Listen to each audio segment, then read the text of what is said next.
Haha Shankar Jai Jaishankar subscribe பண்ணுங்க.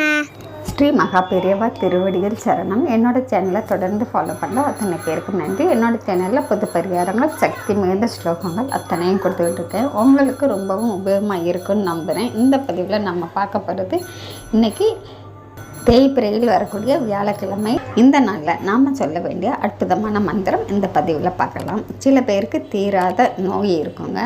தினமும் மருந்து மாத்திரை காலையில் எழுந்திரிச்ச உடனேயே போட்டுக்குவாங்க. மருந்து மாத்திரை சாப்பிடாம அவங்களால ஒரு நாள் கூட இருக்க முடியாது. அந்த மாதிரி இருக்கிறவங்களும் இல்லை, வீட்டில் ஒருத்தர் மாற்றி ஒருத்தருக்கு உடல்நிலை சரியில்லாமல் போய்கிட்டே இருக்குது, ஆஸ்பத்திரிக்கு அலைஞ்சிக்கிட்டே இருக்கிறோம் அப்படிங்கிறவங்களும், ஆஸ்பத்திரியில் படுத்த படுக்கையாக இருக்கிறவங்க கூட இந்த மந்திரத்தை சொல்லலாங்க. எப்படியாப்பட்ட நோயாக இருந்தாலும் சரிங்க, இந்த மந்திரத்தை இன்றைக்கி வியாழக்கிழமை ஆரம்பிச்சிடுங்க. இன்றைக்கி சொல்லி முடிச்சுட்டு தினந்தோறும் சொல்லுங்கள். உடம்பு முடியாதவங்களால இந்த மந்திரத்தை சொல்ல முடியல அப்படின்னாக்கா அவங்களுக்கு நல்லாகணும் அப்படின்னு சொல்லி வேண்டிட்டு அவங்களுடைய குழந்தைங்க செய்யலாங்க.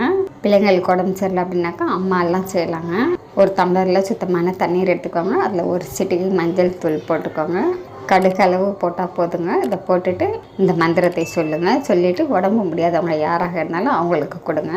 இது தொடர்ந்து செஞ்சுக்கிட்டே வரும்போதுங்க கண்டிப்பாக எப்படியாப்பட்ட படுத்த படுக்கைகளாக இருக்கிறவங்க கூடங்க எழுந்திருந்துச்சு நடக்க ஆரம்பிச்சிருவாங்க.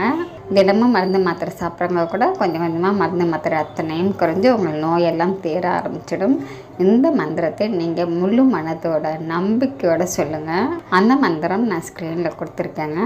இந்த மந்திரத்தை நீங்கள் இன்றைக்கி வியாழக்கிழமைங்க, தன்வந்திரிக்கு உகந்த மந்திரம். அது வியாழக்கிழமையில் சொல்ல ஆரம்பிக்கும்போது, அதுவும் தேய்பிரையில் சொல்ல ஆரம்பிக்கும்போது கண்டிப்பாக நோய்கள் அத்தனையும் தீரும். நன்றி. நம்ம அடுத்த பதிவில் பார்க்கலாம்.